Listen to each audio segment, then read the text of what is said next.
दोस्तों good morning. आप सबों का हार्दिक स्वागत है। मैं Girish Kumar, Girish mathematics YouTube channel पर आपका अभिनंदन है, स्वागत है। दोस्तों अभी हमने जो शुरू करी है आपके एग्जाम के प्रिपरेशन के लिए जो प्रीवियस ईयर के क्वेश्चंस का सॉल्यूशंस, उसी कड़ी में हम आगे बढ़ते हुए समय आपसे ज़्यादा नहीं लेंगे। आप चूँकि एग्जाम का समय है, अब डायरेक्ट पॉइंट पर आते हैं। ये क्लास 12 मैथ सॉल्यूशंस है।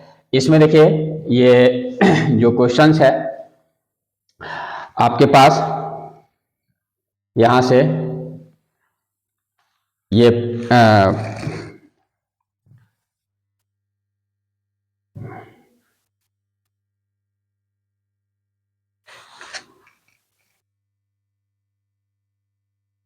ये देखिए दोस्तों, पहला क्वेश्चन है कि the order of the differential equation, है ना। तो डिफरेंशियल इक्वेशन का एक क्वेश्चन ऑब्जेक्टिव और उससे जो लॉन्ग क्वेश्चन है वो आना ही आना है। आज आप उसमें बहुत ज़्यादा फॉर्मूला या थ्योरी, सिर्फ थोड़ा सा 3 टाइप्स है। एक आप वेरिएबल सेपरेबल, ऑर्डर पहले देख लेना है ऑब्जेक्टिव के लिए, वेरिएबल सेपरेबल, होमोजेनियस और लीनियर डिफरेंशियल इक्वेशन। ये तीनों टॉपिक्स अगर आप करते हो, एक क्वेश्चन कंफर्म पकड़ाएगा, ऑब्जेक्टिव एक पकड़ाएगा। इसलिए इस टॉपिक्स को कवर करना बहुत ही जरूरी है। हमने थ्योरी डिटेल्स आपको करा रखी है। तो अभी देखिए ऑर्डर क्या होता है कि आप देखोगे कि ऑर्डर जो होता है वो सबसे ज्यादा बार जो डिफरेंशिएट है। यहां पर देखिए पहला नंबर क्वेश्चन है कि यहां ये सबसे 2x² d2y upon dx square. तो यहां d2y अपॉन dx स्क्वायर, इसमें देखिए दोस्तों सबसे ज्यादा बार डिफरेंशिएट ये तीनों में, एक टर्म, दो टर्म, तीनों टर्म में d2y मतलब y को 2 बार डिफरेंशिएशन का यही वाला डिफरेंशिएट किया गया। मैक्सिमम कितना बार किया गया? 2 टाइम्स। तो जितना बार मैक्सिमम बार अगर किसी डिफरेंशियल इक्वेशन में मैक्सिमम टाइम्स अगर आप डिफरेंशिएट किया हुआ टर्म्स को देखोगे तो वही जो होता है उसका ऑर्डर होता है। तो यहाँ मैक्सिमम, यहाँ 2 बार, यहाँ 1 बार, तो यहाँ पर मैक्सिमम कितना बार किया गया दोस्तों? ये 2 बार मैक्सिमम इसको डिफरेंशिएट किया गया। इसका ऑर्डर कितना होगा? 2 होगा। और एक कभी कभी आता है इसका डिग्री। तो highest power of the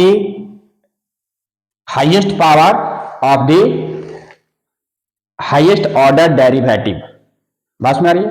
highest power, जैसे इसका हाईएस्ट ऑर्डर डेरिवेटिव यहाँ 2 है, 2 बार डिफरेंशिएट किया गया। अब इसका पावर आप देखिए यहाँ कितना है, कुछ नहीं तो 1 है। तो अगर ये डिग्री देता दोस्तों, क्या देता? डिग्री, तो ये 1 होता। लेकिन यहाँ ऑर्डर कितना हो रहा है? इसका ऑर्डर कितना हो रहा है? 2 हो रहा है। तो ये दोनों चीजें आप अच्छे से समझ लोगे तो बहुत ही आसानी होगी मेरे ख्याल से इस चैप्टर को कंप्लीट करने में।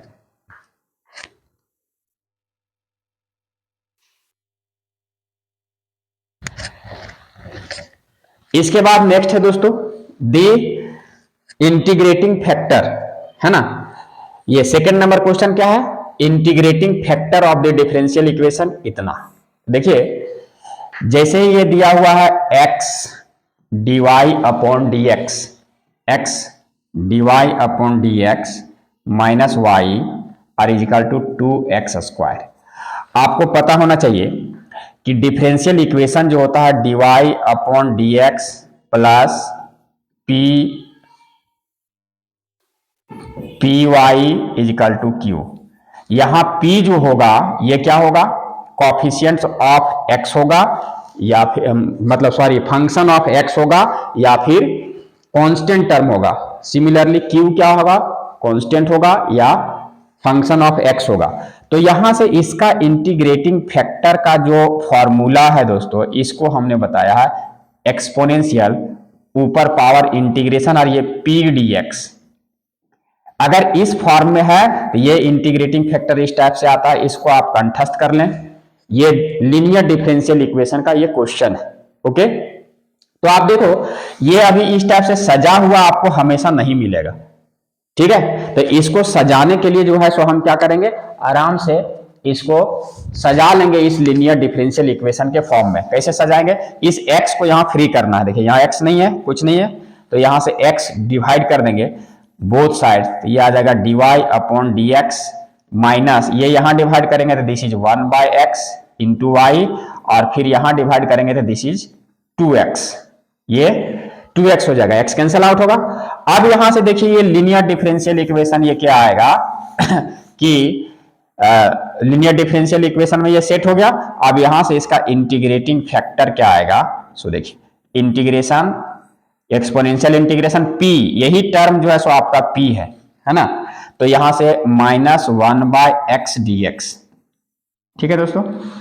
अब यहां से देखिए ये e -1/x का इंटीग्रेशन क्या होता है, log x। तो यहां से e ये पावर माइनस चला जाएगा यहां, तो log x का पावर -1। अब यहां से देखिए ये e log ये वैनिश कर जाएगा, तो यहां पर बचेगा x का पावर -1, x का पावर क्या बचेगा, x का पावर -1, और इसका मतलब 1/x। तो आप देखिए इसका जो है ऑप्शन 1/x, ये सी नंबर ऑप्शन इसका सही होगा। तो इस टाइप से ये लीनियर डिफरेंशियल इक्वेशन का एक क्वेश्चन आता है, आप अच्छे से अगर कर लोगे तो मेरे ख्याल से ये बहुत ही सुंदर है, आसान भी है। इसमें एक इंटीग्रेशन थोड़ा सा आपको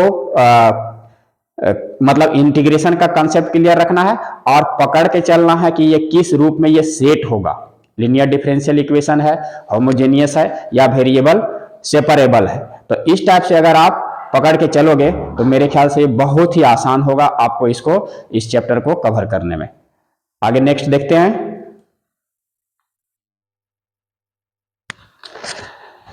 इसके बाद दोस्तों आप देखिए ये थर्ड नंबर क्वेश्चन ये भी आता है कभी कभी, क्या आता है कि which of the following differential equation has इतना एज द जनरल सॉल्यूशन, है ना। ये देखिए ये दिया हुआ है, इसमें से आपको ऑप्शन जो है यहाँ पर इस टाइप से आपको मिला हुआ है ABCD, है ना। तो अभी आप देखिएगा क्या क्या इसमें आएगा, ठीक है। सबसे पहले मेरे पास अगर इस टाइप से आता है सॉल्यूशन तो हम कैसे सॉल्व करते हैं, देखिए ये y इक्वल टू दिया हुआ है यहाँ C1ex plus C2e minus x। तो दोस्तों यहां पर दो पैरामीटर्स है C1 एंड C2, मतलब कांस्टेंट। तो आप सबसे पहले ध्यान रहे कि इसको दो बार डिफरेंशिएट करिए, उसके बाद कोशिश करिए कि C1 C2 को रिड्यूस करिए इक्वेशन सॉल्व करके, मतलब वैल्यू पुट करके। अभी देखिए हम आपको सिखाते हैं। अभी एक बार अगर डिफरेंशिएट करेंगे इसको तो ये आ जाएगा मेरा dy/dx, this is equal to C1 exponential, इसका यही होगा डिफरेंशिएशन। और यहां पर देखिए ये C2e माइनस एक्स होगा और x का कोफिशिएंट -1 सामने आता है, तो इसलिए यहां प्लस और इसका -1 आके यहां माइनस हो जाएगा। ये हो गया, दो पैरामीटर्स है, तो इसको दो टाइम्स डिफरेंशिएट करेंगे। डिफरेंशिएटिंग अगेन दोस्तों, तो अगर फिर से डिफरेंशिएट करेंगे दिस बिकम्स d2i/dx स्क्वायर और दिस इज इक्वल टू, यहां से आ जाएगा ये C1, फिर से इसका डिफरेंशिएशन x ही होगा। और यहां देखिए ये C2 e माइनस एक्स का डिफरेंशिएशन e माइनस एक्स ही होगा, लेकिन चेन रूल से ये माइनस जो 1 है ये कोएफिशिएंट सामने आएगा, तो ये -1 जब सामने आएगा तो ये माइनस और फिर आएगा तो ये प्लस हो जाएगा दोस्तों। तो अब आप देखिए यहां से आपको ध्यान जा रहा होगा कि ये d2i/dx स्क्वायर इक्वल टू ये पूरा पार्ट जो है दोस्तों, यहां से देखिएगा ये पूरा पार्ट जो है आपका ये पूरा पार्ट यहां से यहां ये जो है फिर से ये देखिए ये y के बराबर आ गया। तो हम इतना का वैल्यू क्या लिख सकते हैं दोस्तों, y लिख सकते हैं, लिख सकते हैं नहीं। तो आप देखिए इसी चीज को अगर हम सजा देंगे तो d2i/dx स्क्वायर, ये y को आप लेफ्ट साइड में लिया हुआ तो -y और इज इक्वल टू 0। तो देखिए यहां से ये जो पार्ट आ गया आपका, ये किस ऑप्शन को सेटिस्फाई करता है, तो d2i/dx square -y equal to 0, ये ऑप्शन नंबर बी है, इसलिए ये ऑप्शन नंबर बी आपका सही होगा। आप एग्जाम में एकदम आराम से लिखोगे कि option number B, question number 3 option number B, और इसका कोशिश करोगे कि इसका ये जो आंसर है उसका भी लिख देने का कोशिश करना, dx square -y equal to 0, फिर गैपिंग थोड़ा सा देना है। इसके बाद क्वेश्चन नंबर 4 करना, एकदम सटा के या फिर गिज करके नहीं लिखना है, साफ सुथरा नीट एंड क्लीन, ताकि एग्जामिनर का भी जो आपके प्रति जो विश्वास हो पैदा हो शुरू से ही वो अच्छा हो और आपका रिजल्ट मार्किंग अच्छा हो। साफ सुथरा काम करना है ना। तो चलिए, ये आपको यहां तक बातें समझ में आ गई होंगी। तो ये डिफरेंशियल इक्वेशन से ये रिलेटेड क्वेश्चंस आप बहुत अच्छे से हमने समझाने का कोशिश करी है, डिटेल्स बताई है। अब फिर से आप देखो और इसमें एंजॉय करो कि क्या क्या आगे होता है। नेक्स्ट क्वेश्चन नंबर हम 4 देखते हैं कि क्या आता है। दोस्तों देखिए, ये 4th नंबर क्वेश्चन में है कि the general solution of the differential equation, इसका जनरल सॉल्यूशन क्या होगा ये निकालना है। क्वेश्चन देखिएगा, क्वेश्चन नंबर 4 है, ये y है, dx है, माइनस एक्स डी वाई है और अपॉन y है और इजिकल टू 0 है। ये देखिए क्वेश्चन थोड़ा सा आपको डाइवर्ट करने के लिए इस टाइप का है। आप ये क्वेश्चन को सीधा क्रॉस मल्टीप्लाई करके देखिए, ये y dx minus x d y equal to आप 0 लिख सकते हो। अब देखिए यहां से ये हमको लग रहा है कि वेरिएबल सेपरेबल का है, तो y dx इसको आप राइट साइड में ले जाओ तो यहाँ x dy आप लिख सकते हो। और अब dx यहाँ है दोस्तों, तो ये x को नीचे वापस खींच लो और इजिकल टू यहाँ पर ये y को इधर भेज दो तो dy है और यहाँ नीचे dy ले आएगा, सॉरी ये dy है तो ये नीचे यहाँ y आ जाएगा। तो अब देखिए ये वेरिएबल क्या हो गया, सेपरेट हो गया, x x के तरफ y y के तरफ हो गया। उसके बाद देन इंटीग्रेट बोथ साइड्स, तो यहां से देखिए दोस्तों, इसका इंटीग्रेशन log x हो जाएगा और this is equal to log y हो जाएगा। अब इतना आने के बाद एक इंटीग्रल कांस्टेंट हम जोड़ते हैं, तो हम कहीं भी जोड़ सकते हैं, आइदर साइड्स, या इधर भी जोड़ सकते हैं इधर भी जोड़ सकते हैं। तो बशर्ते आपको थोड़ा सा ध्यान क्या रखना है कि अगर ये सॉल्यूशन है, लॉन्ग क्वेश्चन है या फिर सॉल्व करने दिया है तो बहुत अच्छी बात है, आप यहाँ पर log c जोड़ दोगे। अगर दोनों तरफ log है तो प्लस log c करके और उसको log को हटा करके आप कहीं से भी इधर भी जोड़ के इधर भी आप आंसर कर सकते हो। लेकिन अगर ऑप्शन थोड़ा सा हमको अगर देखना है तो आपको चेक करना पड़ेगा कि दोस्तों ये किधर लगाया है। तो यहां पर देखिए, यहाँ एक्स स्क्वायर तो मेरा कहीं नहीं आ रहा है, एक्स स्क्वायर ये ऑप्शन होगा नहीं, वाई स्क्वायर होगा नहीं, ये एक्स वाई हो सकता है तो एक्स वाई नहीं होगा क्योंकि यहां पर इंटू में नहीं है, क्योंकि log m into log n का फॉर्मूला होता है log m इंटू n, तो ये ऐसा है नहीं। तो ये मेरे ख्याल से इसका मतलब log c, यहाँ पर कांस्टेंट किधर जोड़ा है दोस्तों, c के तरफ, तो यहां पर हम इसको यहाँ पर log जोड़ देते हैं, log इंटीग्रल कांस्टेंट c जोड़ देते हैं। अब यहां से अगर जोड़ दिए तो इसको लिख सकते हैं हम log xc, log m ये फॉर्मूला होता है दोस्तों log m into log n बराबर log m इंटू n, ये formula sorry log m into n बराबर log m plus log n, यहाँ पर प्लस साइन आएगा, log m इंटू n ऐसे, तो log m plus log n, तो ये log m plus log n बराबर log m इंटू n ऐसा लिख सकते हैं। और इधर क्या है दोस्तों, ये log y है। अब ये log और इधर से log जो है सो वैनिश करेगा, तो इसका मतलब xc is equal to y, मतलब y is equal to xc, y is equal to xc, इधर से देखिए y is equal to xc, ये ऑप्शन नंबर मेरा C सही होगा। यहां तक क्लियर। तो इस टाइप से आपको थोड़ा सा प्रैक्टिस और सिंसियर रहना है कि हमको करना क्या है, किधर जाना है, किधर ऐड करना है, ये ऑप्शन के अकॉर्डिंगली ये चलता रहता है, इसको आपको करना है, बाय प्रैक्टिस ये हो जाएगा, टेंशन लेना नहीं है। चलिए दोस्तों, ये डिफरेंशियल इक्वेशन का आपका क्वेश्चन यहां तक था, ठीक है, यहां तक कोई परेशानी होनी नहीं चाहिए। आप अच्छे से करना, प्रैक्टिस जरूर करना, एनसीईआरटी के सारे क्वेश्चन सॉल्व करना, साइड बुक भी देखना। चलिए नेक्स्ट करते हैं।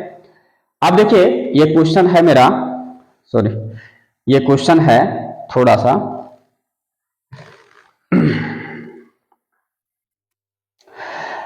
हाँ, ये 5वां नंबर क्वेश्चन है, वेक्टर से रिलेटेड है क्वेश्चन। ये क्वेश्चन क्या है, किससे रिलेटेड है, वेक्टर से। ये देखिए कहता है let vectors A and vector B be two unit vectors. मान लीजिए ये 5th नंबर क्वेश्चन है ना, vector A and vector B जो है मेरा, ये यहां देखिए वेक्टर ए और वेक्टर बी, ये दो यूनिट वेक्टर्स, यहां 2 यूनिट वेक्टर्स है और थीटा जो है इसके बीच का एंगल है। तो दोस्तों एंगल बिटवीन देम, इसके बीच का एंगल, तो हम फॉर्मूला पढ़ चुके हैं, क्या पढ़े हैं कि cos theta equal to vector A into vector B upon magnitude of vector A और मैग्नीट्यूड ऑफ वेक्टर बी। ये फॉर्मूला हम पढ़ चुके हैं, यहां पर पढ़ चुके हैं। तो let vectors A and B two unit vectors, ये ए और बी कैसा वेक्टर है दोस्तों, यूनिट वेक्टर्स है, यहां देखिए, एंड थीटा एंगल है, तो then A plus B is a unit vector if. तो अब देखिए यहां से ए और बी अगर यूनिट वेक्टर है तो इसका मैग्नीट्यूड 1 होगा, तो वेक्टर ए डॉट बी यहां बच जाएगा, और ये दोनों का 1 इंटू 1, इसको आप छोड़िए तो cos theta A dot B निकल गया। अब नाउ हमको कह रहा है कि A plus B is a unit vector, हमको कह रहा है कि ये वेक्टर ए और वेक्टर बी, ये जो होगा ये वेक्टर ए प्लस बी ये यूनिट वेक्टर होगा, यदि तो इसका अगर होगा तो इसका मैग्नीट्यूड क्या होगा, 1 होगा। अब क्या करना है, दोनों तरफ स्क्वायरिंग करना है, दोनों तरफ क्या करना है, स्क्वायरिंग करना है। तो ये वेक्टर आ जाएगा ए का मैग्नीट्यूड का स्क्वायर, बी का मैग्नीट्यूड का square plus 2a dot B, ये पढ़े होंगे प्रॉपर्टी, इधर 1 है।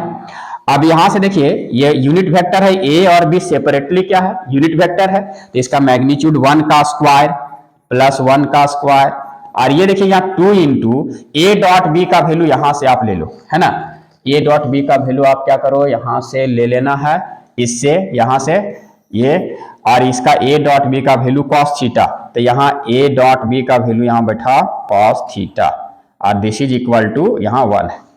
ये 1 इधर जाकर के इसको 0 करेगा, तो यहां से देखिए आपका आ जाएगा ये 2 कॉस थीटा, 2 कॉस थीटा, और ये 1 उधर जाके -1 आएगा। इसका मतलब यहां से आ गया दोस्तों कॉस थीटा इजिकल टू -1/2। अब आप देखो कि 1/2 किस क्वाड्रेंट में है दोस्तों, 1/2 कितना डिग्री का वैल्यू होता है कॉस में, तो देखिए यहां से कॉस में जो होता है सीधा सीधी cos theta equal to cos half जो होता है ये π/3 का होता है, 60 डिग्री का वैल्यू होता है। लेकिन यहां पर नेगेटिव है, तो ये नेगेटिव कॉस जो है सो सेकेंड क्वाड्रेंट में यहाँ ये कॉस नेगेटिव होता है, और सेकेंड क्वाड्रेंट में इसका वैल्यू यहां पर होता है π-θ, तो π-θ π/3, मतलब इसको एलसीएम लेंगे तो 3 में 1 पाई जाएगा, तो 2π/3। ये बात समझ में आ रही है, बातें क्लियर। तो यहां से हम लिख सकते हैं, यहां से लिख सकते हैं this implies cos theta equal to cos 2π/3। देखिए ये वाला कंसेप्ट अच्छे से ट्रिकोनोमेट्री वाला ले लेना। अब यहां से कॉस कॉस कैंसिल होगा, तो थीटा इजिकल टू क्या आ गया दोस्तों 2π/3, तो 2π/3 आ गया। तो देखिए यहाँ ऑप्शन जो है सो थीटा 2π/3, ये ऑप्शन नंबर डी। तो ये देखने में ये छोटा लगता है क्वेश्चन, लेकिन घाव गंभीर करता है ना। तो इसलिए ये जो आपका इतना सारा जो प्रॉपर्टीज है इसको दिमाग में रखना है और इसको सॉल्व करना है, एंड देन ऑप्शन को टिक करना है। तो आप ये सारी चीजों को एकदम स्टेप बाय स्टेप घर पर प्रैक्टिस करोगे तो वहां थोड़ा पेन फास्ट चलेगा, है ना। तो ये आपको प्रैक्टिस करनी है, आपको प्रैक्टिस करनी ही है। ये रिक्वेस्ट भी है आपके रिजल्ट के लिए, क्योंकि ये आपका भविष्य इसी प्रैक्टिस पर डिपेंड करता है और पूरे देश का भविष्य आप पर डिपेंड करता है, इसलिए आपको करना है। चलिए आगे बढ़े।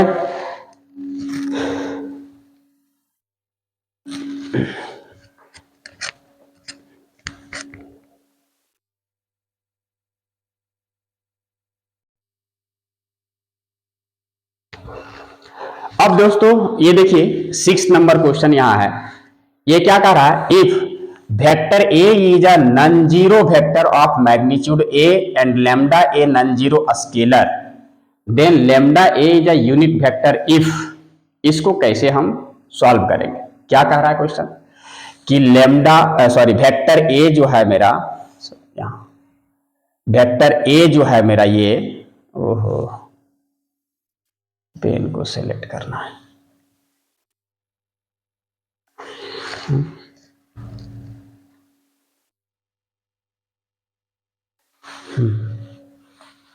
ये दोस्तों ये वेक्टर ए जो है is a non zero vector of magnitude ए। अब देखिए सॉल्यूशन क्या होगा, ए क्या है, नॉन जीरो वेक्टर है, लेकिन मैग्नीट्यूड क्या है, ए है। इसका मतलब कि वेक्टर ए का मैग्नीट्यूड जो है दोस्तों ए के बराबर है। क्लियर? तो लेमडा वेक्टर ये नॉन जीरो स्केलर, ठीक है, नॉन जीरो स्केलर होगा। Then lambda vector A is unit vector if lambda A जो होगा दोस्तों ये यूनिट वेक्टर होगा। कब? कि लेमडा का वैल्यू क्या रखेंगे, तो ये जैसे ही इसका ये हम देखेंगे कि ये यूनिट वेक्टर है, जिसका हम मैग्नीट्यूड क्या होना चाहिए, 1 होना चाहिए, ये लगा देंगे। अब जैसे इसका मैग्नीट्यूड 1 करेंगे, आप ये देखो कि सॉरी लेमडा ए इसका मैग्नीट्यूड बराबर 1 आ गया। दिस इंप्लाइज, आप देखना कि ये लेमडा और ए मैग्नीट्यूड इसका प्रॉपर्टी है डिटर्मिनेंट का, और दिस इज इक्वल टू ए।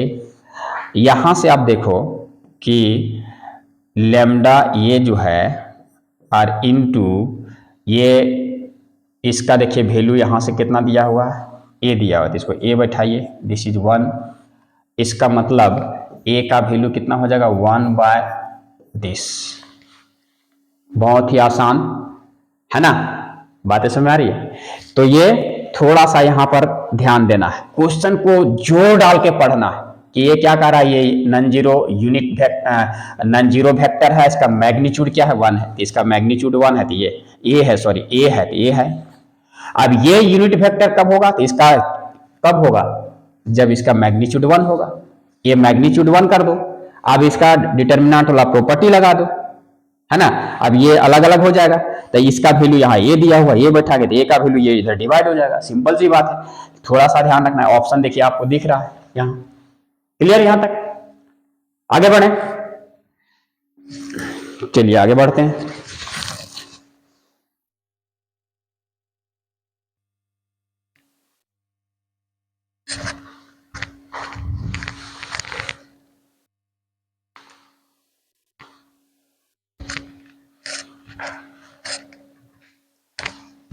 दोस्तों देखिए क्वेश्चन नंबर 7 ये क्या कर रहा है, find the unit vector in the direction of the vector इतना। ये देखिए एक क्वेश्चन है, क्या करना है, यूनिट वेक्टर फाइंड करना है। किसके डायरेक्शन में दोस्तों, इसके डायरेक्शन। अब देखो अगर कोई वेक्टर है, इसके डायरेक्शन में कोई यूनिट वेक्टर फाइंड करना है, तो डायरेक्शन इसी का है, ये कॉलिनियर हो सकता है, पैरेलल हो सकता है। तो हम फाइंड द यूनिट वेक्टर, इसका सीधा सीधे formula A cap unit vector का जो लगाते हैं वो vector A upon magnitude of vector ए, ये यूनिट वेक्टर का फॉर्मूला है। आप जब भी यूनिट वेक्टर फाइंड करने दे किसी के डायरेक्शन में, तो बस उसी का ये फॉर्मूला लगा देना है और इसका वैल्यू बैठा देना है। ये वैल्यू क्या बैठाएंगे, तो ये ए का वैल्यू तो यहाँ दिया हुआ है, आई प्लस जे और प्लस 2k, और मैग्नीट्यूड ऑफ ये कैसे निकालते हैं, तो ये अंडर रूट आई का कॉफिशियंट 1 का स्क्वायर, जे का कॉफिशियंट 1 है तो 1 का स्क्वायर, और k का कॉफिशियंट यहाँ 2 है तो ये 2 का square. So this means I plus J plus 2k, है ना। ये अरे यार, आई प्लस जे प्लस 2k और रूट अंडर ये 2 दूना 4, 5 और 6 रूट 6 आ गया। बस आप यहीं छोड़ दो, कहीं दिक्कत नहीं। अलग अलग भी भाग दे सकते हो, 1/√6 को यहाँ 1/√6 कॉमन, आंसर हो गया। बस इतना करोगे आंसर मिल जाएगा। चलिए, तो यूनिट वेक्टर, किसी वेक्टर के डायरेक्शन में अगर यूनिट वेक्टर निकालना है तो ये फॉर्मूला आप एकदम कंठस्थ रखोगे, ये हर हालत में आपको देखना है, इसको आपको रखना है। चलिए अच्छी बात है, रखिए दिमाग में, है ना। अब देखते हैं कि नेक्स्ट क्वेश्चन क्या है। नेक्स्ट क्वेश्चन मेरा है 8 नंबर का क्वेश्चन, इसका सॉल्यूशन क्या आएगा। कह रहा है find the angle between two vectors, vector A and vector B, है ना। एंगल बिटवीन, अभी तो बताए थे कि अगर 2 वेक्टर्स है, वेक्टर ए वेक्टर बी, इसके बीच का एंगल थीटा है। और इसका मैग्नीट्यूड दिया हुआ है। वेक्टर ए क्या दिया हुआ है, इस वेक्टर ए का इसका मैग्नीट्यूड दिया हुआ है √3। वेक्टर बी का मैग्नीट्यूड दिया हुआ है 2, है ना। और ए डॉट बी, यहां वेक्टर ए डॉट बी का वैल्यू दिया हुआ है √6। तो दोस्तों अभी अभी हमने बताया था फॉर्मूला कि कॉस थीटा बराबर A dot B by magnitude of A और मैग्नीट्यूड ऑफ बी, यही होता है। बहुत सुंदर, ये सब सारा वैल्यू आपको पता दिया हुआ। ए डॉट बी का वैल्यू √6 है अपॉन ये √3 है और ये 2 है, ये मैग्नीट्यूड ऑफ बी 2 है। अब इसी को तो सिंप्लीफाई करना है। √6 को देखिए तो हम लिख सकते हैं √3 और √2 और ये √6 हो जाएगा। यहाँ पर क्या है √3 है, यहाँ क्या है 2 है, ये कैंसल आउट हो जाएगा। अच्छा ये √2 से इसको भी काट करके हम √2 लिख सकते हैं, मतलब कि कॉस थीटा इजकल टू आ गया मेरा 1/√2 और 1/√2 विल बी कॉस π/4। अब कॉस कॉस कैंसिल होगा, इसका मतलब है कि थीटा कितना आ जाएगा दोस्तों π/4। ये देखिए कितना सिंपल है। तो अगर आप कंसेप्ट आपका क्लियर है तो आराम से ये सब सारे क्वेश्चंस को आप करोगे, नो डाउट। आप एंजॉय करो और पढ़ाई करो।